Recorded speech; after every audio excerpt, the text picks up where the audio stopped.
Olá a todos, estamos iniciando mais um vídeo na nossa série A Bíblia ao longo do ano aqui no canal da Igreja Luterana de Interlagos. Você está convidada a participar conosco. Hoje, dia 30 de outubro, seguiremos o estudo da carta de Paulo aos Romanos com os capítulos 5 a 8. Vamos juntos. Iniciando pela leitura do capítulo 5, onde nós temos como destaques justificação pela fé e paz com Deus, e Adão e Cristo. Vamos à leitura dos 21 versículos na Nova Almeida atualizada. Justificados, pois, mediante a fé, temos paz com Deus por meio do nosso Senhor Jesus Cristo, pelo qual obtivemos também acesso pela fé a esta graça na qual estamos firmes e nos gloriamos na esperança da glória de Deus. E não somente isto, mas também nos gloriamos nas tribulações, sabendo que a tribulação produz perseverança, a perseverança produz experiência, e a experiência produz esperança. Ora, a esperança não nos deixa decepcionados, porque o amor de Deus é derramado em nosso coração pelo Espírito Santo que nos foi dado. Porque Cristo, quando nós ainda éramos fracos, morreu a seu tempo pelos ímpios. Dificilmente alguém morreria por um justo, embora por uma pessoa boa alguém talvez tenha coragem para morrer. Mas Deus prova o seu próprio amor para conosco, pelo fato de Cristo ter morrido por nós quando ainda éramos pecadores. Logo, muito mais agora, sendo justificados pelo seu sangue, seremos por ele salvos da ira. Porque se nós, quando inimigos, fomos reconciliados com Deus, mediante a morte do seu Filho, muito mais, estando já reconciliados, seremos salvos pela sua vida. E não apenas isto, mas também nos gloriamos em Deus, por meio do nosso Senhor Jesus Cristo, mediante o qual recebemos agora a reconciliação. Portanto, assim como por um só ser humano entrou o pecado no mundo, e pelo pecado veio a morte, assim também a morte passou a toda a humanidade, porque todos pecaram. Porque antes de a lei ser dada havia pecado no mundo, mas o pecado não é levado em conta quando não há lei. No entanto, a morte reinou desde Adão até Moisés, mesmo sobre aqueles que não pecaram à semelhança da transgressão de Adão, o qual prefigurava aquele que havia de vir. Mas o dom gratuito não é como a ofensa, porque se muitos morreram pela ofensa de um só, muito mais a graça de Deus e o dom pela graça de um só homem, Jesus Cristo, foram abundantes sobre muitos. O dom, entretanto, não é como no caso em que somente um pecou, porque o julgamento derivou de uma só ofensa para a condenação. Mas a graça deriva de muitas ofensas para a justificação. Se a morte reinou pela ofensa de um e por meio de um só, muito mais os que recebem a abundância da graça e o dom da justiça reinarão em vida por meio de um só, a saber, Jesus Cristo. Portanto, assim como por uma só ofensa veio o juízo sobre todos os seres humanos para a condenação, assim também, por um só ato de justiça, veio a graça sobre todos para a justificação que dá vida. Porque, como pela desobediência de um só homem muitos se tornaram pecadores, assim também, por meio da obediência de um só, muitos se tornarão justos. A lei veio para que aumentasse a ofensa, mas onde aumentou o pecado, aumentou muito mais ainda a graça, a fim de que, como o pecado reinou pela morte, assim também a graça reinasse pela justiça, que conduz à vida eterna, por meio de Jesus Cristo, nosso Senhor. Eis a leitura do capítulo 5 de Romanos, da carta de Paulo aos Romanos. E a questão que nós queremos retomar, depois ao final, neste capítulo 5, é a seguinte questão: por que, onde abundou o pecado, superabundou a graça? Tem uma outra tradução que vai dizer assim, né? Essa tradução que nós estamos seguindo diz assim, ó: onde aumentou o pecado, aumentou muito mais ainda a graça. De que forma nós podemos entender este versículo? Vimos então agora no capítulo 5 que a justificação pela fé nos traz paz. Não é possível termos paz com Deus se não formos justificados. E assim nós poderemos nos gloriar, diz o apóstolo Paulo, nas tribulações, sabendo que a tribulação produz perseverança, a perseverança produz experiência, a experiência produz esperança, e a esperança não nos deixa decepcionados. Por quê? Porque ela é derramada em nosso coração pelo Espírito Santo. O amor de Deus é derramado em nosso coração pelo Espírito Santo. E Deus prova o seu próprio amor para conosco pelo fato de Cristo ter morrido por nós quando ainda éramos pecadores. Essa é uma afirmação de grande relevância. Cristo não morreu por justos. Cristo não morreu por pessoas que acreditavam nele, simplesmente. E essa afirmação pode até soar meio estranha. Mas espera aí, pastor. Não são salvos apenas aqueles que creem em Cristo? Sim, é verdade. Mas Cristo morreu por todos. Cristo morreu quando ainda éramos inimigos dele, não quando nós já o adorávamos. Ué, mas eu nem estava nascido quando Cristo morreu, pastor. Para você dizer isso, sim, mas quando nós nascemos em pecado. Nós éramos inimigos de Cristo. Certo? E aí vem a questão de Adão e Cristo. Por meio de um só homem, o pecado entrou no mundo e toda a desgraça nós herdamos de Adão por meio de um só homem, que é Cristo, que encarnou como um ser humano, a graça habitou no mundo. E nós fomos salvos. Esta é a justiça de Deus. Lembram? Lá do nosso estudo de ontem. E é isso. Depois vamos retomar a questão de onde aumentou o pecado, superabundou a graça. Vamos ao capítulo 6, onde temos 2 destaques. Livres do pecado pela graça e servos da justiça, são 23 versículos, vamos à leitura. Que diremos então? Continuaremos no pecado para que a graça aumente ainda mais? De modo nenhum. Como viveremos ainda no pecado, nós que já morremos para ele? Ou será que vocês ignoram que todos nós que fomos batizados em Cristo Jesus fomos batizados na sua morte? Fomos sepultados com ele na morte pelo batismo, para que como Cristo foi ressuscitado dentre os mortos pela glória do Pai, assim também nós andemos em novidade de vida. Por quê? Se fomos unidos com ele na semelhança da sua morte, certamente o seremos também na semelhança da sua ressurreição. Sabendo isto, que a nossa velha natureza foi crucificada com ele, para que o corpo do pecado seja destruído e não sejamos mais escravos do pecado, pois quem morreu está justificado do pecado. Ora, se já morremos com Cristo, cremos que também viveremos com ele. Sabemos que, havendo Cristo ressuscitado dentre os mortos, já não morre. A morte já não tem domínio sobre ele. Pois quanto a ter morrido de uma vez para sempre, morreu para o pecado, mas quanto a viver, vive para Deus. Assim também vocês considerem-se mortos para o pecado, mas vivos para Deus em Cristo Jesus.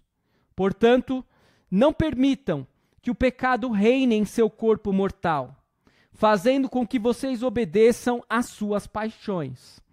Também não ofereçam os membros do corpo ao pecado como instrumentos de injustiça, mas como pessoas que passaram da morte para a vida. Ofereçam a si mesmos a Deus e ofereçam os seus membros a Deus como instrumentos de justiça. Porque o pecado não terá domínio sobre vocês, pois vocês não estão debaixo da lei, e sim da graça. E então, havemos de pecar porque não estamos debaixo da lei e sim da graça? De modo nenhum. Será que vocês não sabem que, ao se oferecerem como servos para a obediência, vocês são servos daquele a quem obedecem, seja do pecado que leva à morte ou da obediência que conduz à justiça? Mas graças a Deus, que tendo sido escravos do pecado, vocês vieram a obedecer de coração à forma de doutrina a que foram entregues. E uma vez libertados do pecado, foram feitos servos da justiça. Falo em termos humanos por causa das limitações de vocês. Assim como ofereceram seus membros para que fossem escravos da impureza e da maldade que leva à maldade, assim ofereçam agora os seus membros para que sejam servos da justiça, para a santificação. Por quê? Quando vocês eram escravos do pecado, estavam livres em relação à justiça. Naquele tempo, que frutos vocês colheram? Somente as coisas de que agora vocês se envergonham, porque o fim delas é morte. Agora, porém, libertados do pecado, transformados em servos de Deus, o fruto que vocês colhem é para a santificação. E o fim, neste caso, é a vida eterna. Porque o salário do pecado é a morte, mas o dom gratuito de Deus é a vida eterna em Cristo Jesus, nosso Senhor. Com este conhecidíssimo versículo, é concluída a leitura do capítulo 6 de Romanos. A pergunta que queremos retomar é a seguinte: o que ocorre conosco em nosso batismo em relação à nossa união com Cristo? E o que isso tem a ver com a nossa liberdade?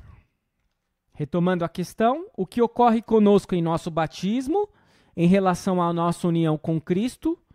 E o que isso tem a ver com a nossa liberdade?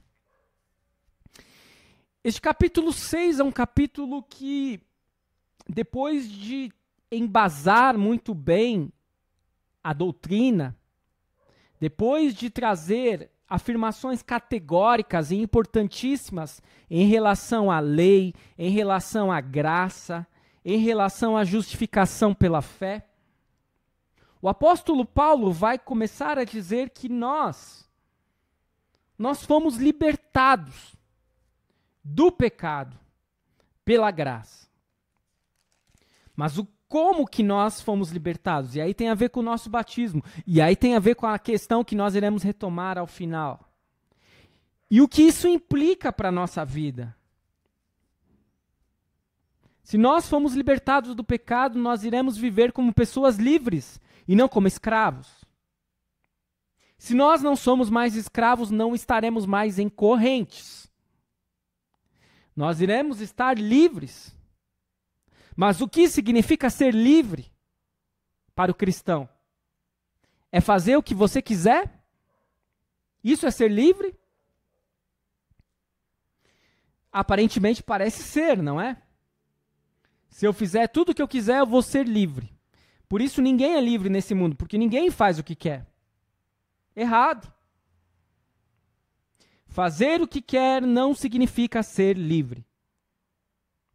Porque nós nos esquecemos que nós temos uma natureza inclinada ao mal, que nos empurra a realizar o mal. Os maus pensamentos, os maus desejos, as tentações, elas vêm de nós mesmos. Por isso, se todo mundo fizer somente aquilo que deseja, essa pessoa será a maior escrava de todas. Não será livre. Uma vez livres, nos tornamos servos. Como assim, pastor? Paradoxo. Mais um dos paradoxos paulinos. Para sermos livres, precisamos ser servos, mas não servos de nós mesmos, da nossa própria vontade, servos de Cristo, servos da justiça de Deus. que é Cristo. E aí nós precisamos lembrar o final do texto tão conhecido. Os frutos que alguém pode colher de uma vida desgraçada, de uma vida de miséria, de uma vida de escravo do pecado, é a morte. Esse é o fruto final, porque o salário do pecado é a morte. O fruto que será colhido de alguém que realmente é livre, porque é servo da justiça e servo de Cristo, é a vida eterna em Cristo Jesus. Por isso, o versículo 23 é um versículo elementar, essencial, fundamental. Porque o salário do pecado é a morte para os que são escravos, mas o dom gratuito de Deus para os que são livres é a vida eterna em Cristo Jesus, nosso Senhor. Vamos à leitura do capítulo 7, onde nós temos como destaques uma comparação com o casamento e a lei e o pecado. Vamos à leitura destes 25 versículos. Ou vocês não sabem, irmãos, pois falo aos que conhecem a lei, que a lei tem domínio sobre uma pessoa apenas enquanto ela está viva? Por exemplo, a mulher casada está ligada pela lei a seu marido enquanto ele vive. Mas, se o marido morrer, ela ficará livre da lei conjugal. De modo que será considerada adúltera, se enquanto o marido estiver vivo, ela se unir com outro homem. Mas, se o marido morrer, ela estará livre da lei e não será adúltera, se casar com outro homem. Assim, meus irmãos, também vocês morreram para a lei, por meio do corpo de Cristo, para que pertençam a outro, a saber, aquele que ressuscitou dentre os mortos, a fim de que frutifiquemos para Deus. Porque, quando vivíamos segundo a carne, as paixões pecaminosas despertadas pela lei operavam em nossos membros, a fim de frutificarem para a morte. Agora, porém, estamos livres da lei, pois morremos para aquilo a que estávamos sujeitos, para que servimos da maneira nova, segundo o Espírito, e não da maneira antiga, segundo a letra. Que diremos então? Que a lei é pecado? De modo nenhum. Mas eu não teria conhecido o pecado a não ser por meio da lei. Porque eu não teria conhecido a cobiça se a lei não tivesse dito não cobice. Mas o pecado, aproveitando a ocasião dada pelo mandamento, despertou em mim todo tipo de cobiça. Porque sem lei o pecado está morto. Houve um tempo em que sem a lei eu vivia. Mas quando veio o mandamento, o pecado reviveu, e eu morri. E verifiquei que o mandamento que me havia sido dado para a vida, esse se tornou mandamento para a morte. Porque o pecado, aproveitando a ocasião dada pelo mandamento, me enganou, e por meio do mandamento me matou. Assim, a lei é santa e o mandamento é santo, justo e bom. Então, aquilo que é bom se tornou morte para mim? De modo nenhum. Pelo contrário, o pecado, para mostrar-se como pecado por meio de uma coisa boa, causou-me a morte, a fim de que pelo mandamento o pecado mostrasse toda a sua força de pecado. Porque bem sabemos que a lei é espiritual. Eu, porém, sou carnal, vendido à escravidão do pecado. Porque nem mesmo compreendo o meu próprio modo de agir, pois não faço o que prefiro, e sim o que detesto. Ora, se faço o que não quero, concordo com a lei que é boa. Neste caso, quem faz isso já não sou eu, mas o pecado que habita em mim. Porque eu sei que em mim, isto é, na minha carne, não habita bem nenhum, pois o querer o bem está em mim, mas não realizá-lo. Porque não faço o bem que eu quero, mas o mal que não quero, esse faço. Mas se eu faço o que não quero, já não sou eu quem o faz, e sim o pecado que habita em mim. Assim encontro esta lei. Quando quero fazer o bem, o mal reside em mim. Porque segundo o homem interior tenho prazer na lei de Deus. Mas vejo nos meus membros outra lei que, guerreando contra a lei da minha mente, me faz prisioneiro da lei do pecado que está nos meus membros. Miserável homem que sou, quem me livrará do corpo desta morte? Graças a Deus por Jesus Cristo, nosso Senhor, de maneira que eu de mim mesmo, com a mente, sou escravo da lei de Deus, mas segundo a carne, sou escravo da lei do pecado. Eis a leitura do capítulo 7, um capítulo muito desafiador para todos nós. E a pergunta que eu quero retomar ao final é a seguinte: por que podemos afirmar que somos como Paulo, o mal que não queremos fazemos, o bem que queremos não fazemos? Como podemos alterar esta situação? Então, retomando a nossa questão, por quê? Podemos afirmar que somos como Paulo, o mal que não queremos fazemos, o bem que queremos não fazemos? E como podemos alterar esta situação? Eis a questão diante de nós para retomarmos ao final deste nosso estudo. Perceba que no início o apóstolo Paulo traz uma comparação com o casamento e ele vai dizer que a mulher, ela está com seu marido e ela só estará livre do seu marido quando ele morrer. Se ele não morrer e ela tiver uma união carnal com outro homem, ela cometerá adultério. Mas se o marido morrer, ela estará livre da lei e não será adúltera se casar com outro homem. E aí o apóstolo Paulo vai dizer: vocês, meus irmãos, morreram para a lei por meio do corpo de Cristo, para que pertençam a outro, a saber, aquele que ressuscitou dentre os mortos. E aí ele vai começar a falar a respeito da lei e do pecado. A lei é importante, a lei tem o seu lugar, a lei tem a sua relevância e a sua funcionalidade. Mas Cristo nos livra da lei, porque ele cumpre a lei em nosso lugar. Nós não somos mais casados com a lei, nós somos casados com Cristo. Por isso a comparação com o casamento. Nós somos salvos por Cristo e não pela lei. E por que o apóstolo Paulo está fazendo este alerta? Porque as pessoas, muitos ali, naquele espírito dos judeus, judaizantes, queriam viver pela lei, queriam ser salvos pela lei. A lei não vive ninguém, não revive ninguém, não salva ninguém, a lei mata. É Cristo quem salva. É Cristo quem dá a vida. Mas é claro que a lei é uma coisa boa. Ah, mas se a lei não me salva, a lei não me perdoa, a lei não me traz vida, como ela pode ser uma coisa boa? Porque ela aponta o meu erro, porque ela aponta a minha condição, que eu sou um miserável pecador. E enquanto eu não tiver esta consciência clara, essa realidade em meu coração, eu não vou conseguir conviver com o meu próximo. Porque eu sempre vou pensar assim, não, escreveu, não leu. Sabe o que eu quero dizer? Pecou contra mim, não tem perdão.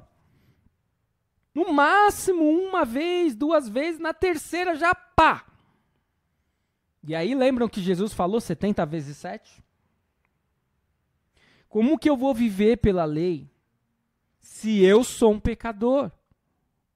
Se eu não consigo cumprir a lei? E aí tem a questão de Paulo afirmar: o bem que eu quero não faço, o mal que eu não quero, esse eu faço, que é a questão que nós iremos retomar ao final deste nosso estudo. Vamos ao capítulo 8, nosso último capítulo de hoje, um capítulo mais extenso, com vários destaques. A vida no Espírito, filhos e herdeiros, os sofrimentos do presente e a glória futura, a intercessão do Espírito, nada nos separa do amor de Deus. Vamos à leitura. Agora, pois, já não existe nenhuma condenação para os que estão em Cristo Jesus. Por quê? A lei do Espírito da vida em Cristo Jesus livrou você da lei do pecado e da morte. Porque aquilo que a lei não podia fazer por causa da fraqueza da carne, isso Deus fez, enviando o seu próprio Filho em semelhança de carne pecaminosa, e no que diz respeito ao pecado. E assim Deus condenou o pecado na carne, a fim de que a exigência da lei se cumprisse em nós, que não vivemos segundo a carne, mas segundo o Espírito. Os que vivem segundo a carne se inclinam para as coisas da carne, mas os que vivem segundo o Espírito se inclinam para as coisas do Espírito. Pois a inclinação da carne é morte, mas a do Espírito é vida e paz. Porque a inclinação da carne é inimizade contra Deus, pois não está sujeita à lei de Deus, nem mesmo pode estar. Portanto, os que estão na carne não podem agradar a Deus. Vocês, porém, não estão na carne, mas no Espírito, se de fato o Espírito de Deus habita em vocês. E se alguém não tem o Espírito de Cristo, esse tal não é dele. Se, porém, Cristo está em vocês, o corpo, na verdade, está morto por causa do pecado, mas o Espírito é vida, por causa da justiça. Se em vocês habita o Espírito daquele que ressuscitou Jesus dentre os mortos, esse mesmo que ressuscitou Cristo dentre os mortos, vivificará também o corpo mortal de vocês, por meio do seu Espírito, que habita em vocês. Assim, pois, irmãos, somos devedores, não à carne, como se estivéssemos obrigados a viver segundo a carne. Porque se vocês viverem segundo a carne, caminharão para a morte. Mas se pelo Espírito mortificarem os feitos do corpo, certamente viverão. Pois todos os que são guiados pelo Espírito de Deus são filhos de Deus. Porque vocês não receberam um espírito de escravidão para viverem outra vez atemorizados, mas receberam um espírito de adoção, por meio do qual clamamos, Abba, Pai. O próprio Espírito confirma ao nosso espírito que somos filhos de Deus.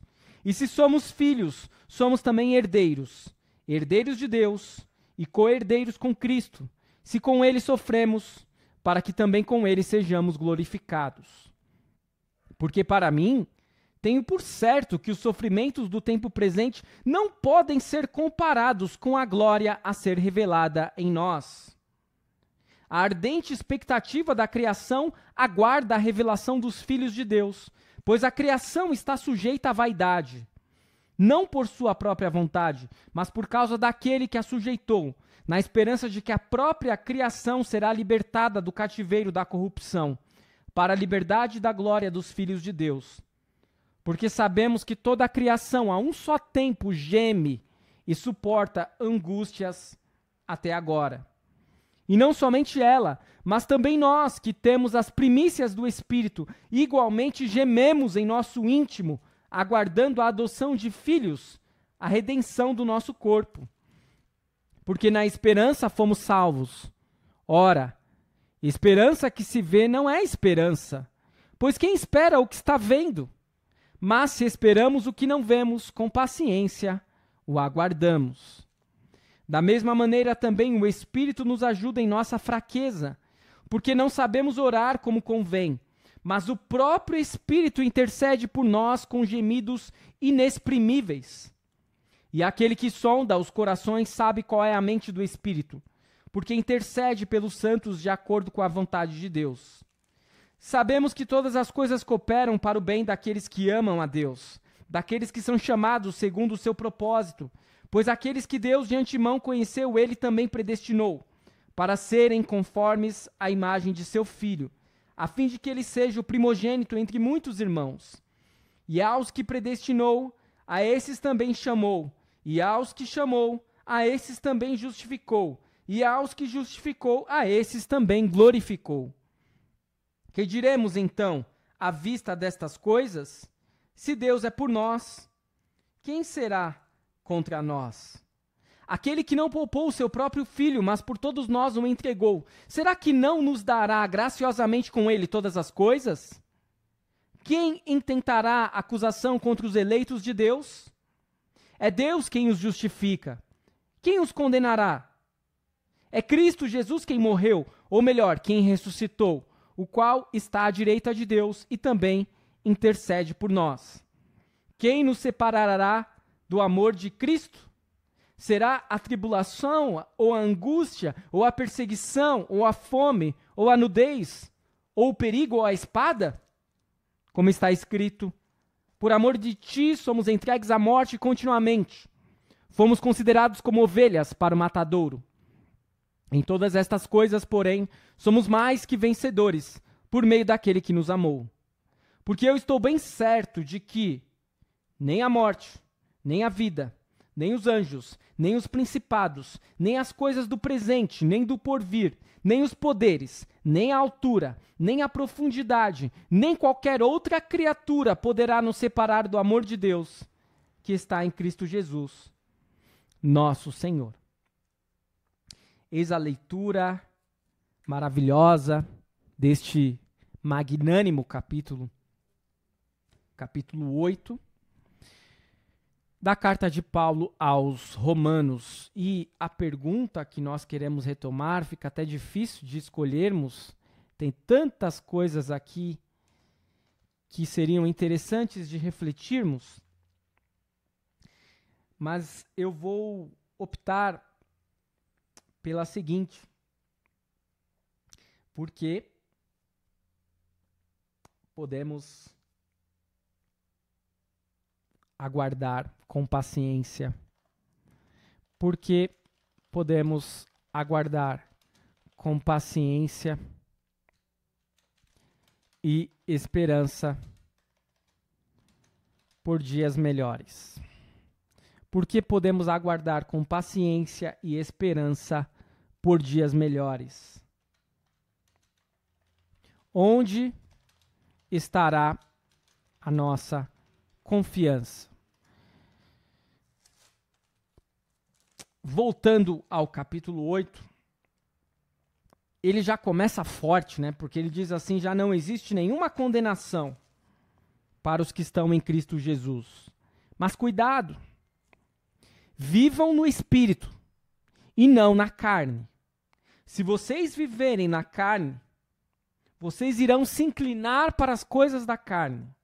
Se vocês viverem no Espírito, irão se inclinar para as coisas do Espírito. Então, uma vez batizados, uma vez em novidade de vida, uma vez crendo em Cristo, nós temos uma dupla inclinação. Nós temos uma inclinação para o mal, que está na nossa natureza humana, e nós recebemos uma nova inclinação, uma inclinação para o bem, que é quando o Espírito nos concede. E aí é por isso que existe o que nós denominamos de batalha espiritual. Somos em Cristo filhos e herdeiros de Deus. E como herdeiros de Deus, qual que vai ser a nossa esperança? Qual vai ser a nossa herança? Você já sabe. É salvação. É vida eterna. Os sofrimentos do presente não se comparam com a glória que será revelada a todos nós. A criação a um só tempo geme, e não somente ela, mas também todos nós. Mas estamos aguardando a adoção de filhos, a redenção do nosso corpo.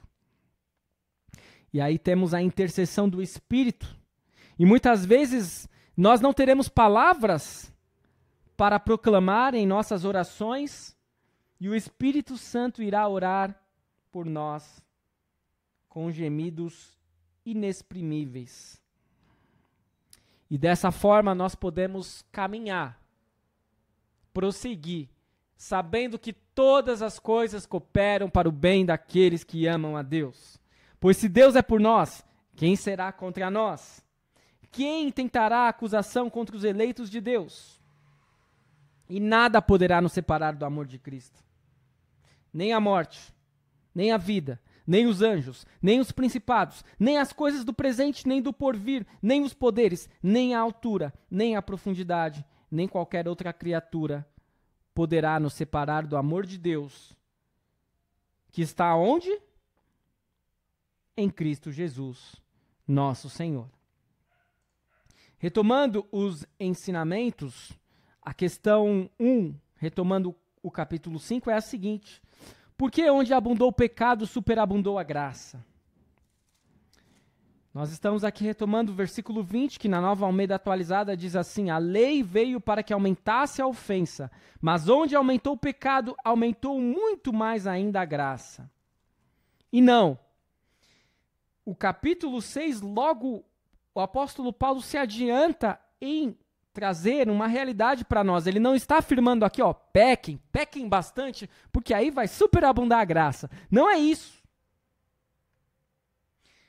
O que ele está dizendo é que o pecado revelou a nossa situação de uma maneira terrível. Mas a graça de Cristo suplantou isso, é muito maior do que isso.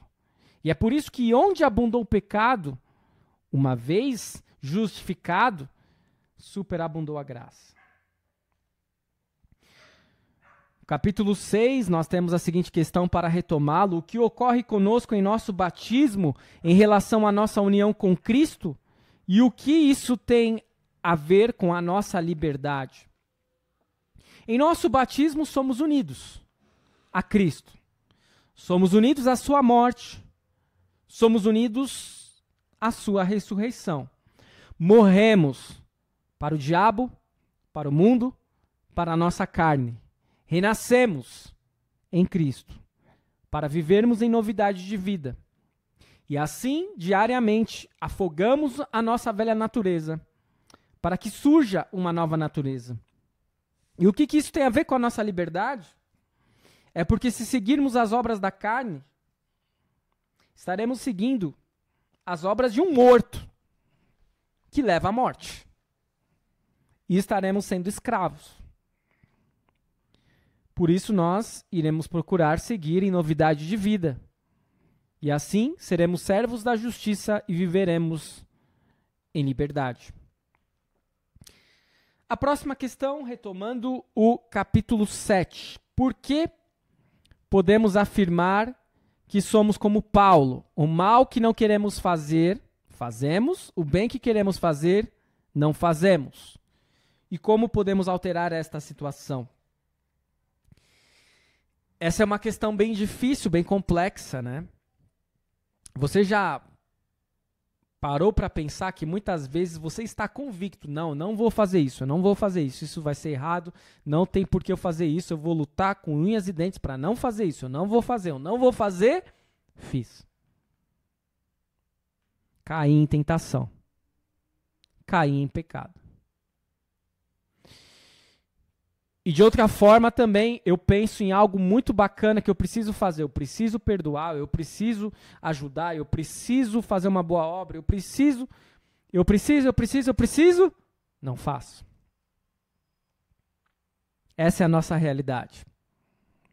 Porque a nossa natureza pecadora ainda ganha batalhas contra a nossa nova natureza. Essa é a nossa situação. Como podemos alterar essa situação? Sendo bem honesto, 100% não temos condições de alterar essa situação. Volta e meia, a nossa natureza pecadora ainda irá ganhar da nova natureza em Cristo. Mas o que nós podemos fazer é nos munir, nos fortalecer, nos capacitar na palavra,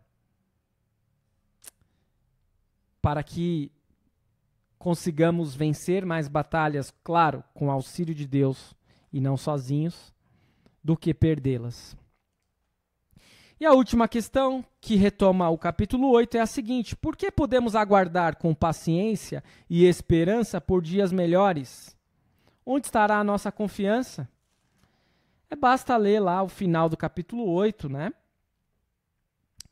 Nada poderá nos separar do amor de Deus. Se nós temos a plena certeza que o amor de Deus é nosso, que nós temos acesso a Ele, que nós não iremos perdê-lo, não importa o que nos aconteça. A criação geme. As pessoas gemem neste mundo de sofrimento. Mas se esperamos o que não vemos com paciência, o aguardamos. E esperança que se vê não é esperança, diz o apóstolo Paulo.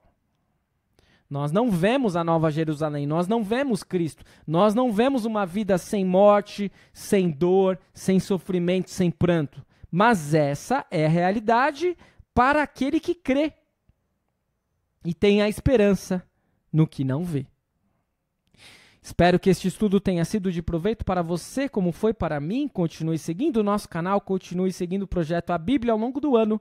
E amanhã retornaremos com mais 4 capítulos da Carta de Paulo aos Romanos. Fique na paz do Senhor. Até o nosso próximo vídeo.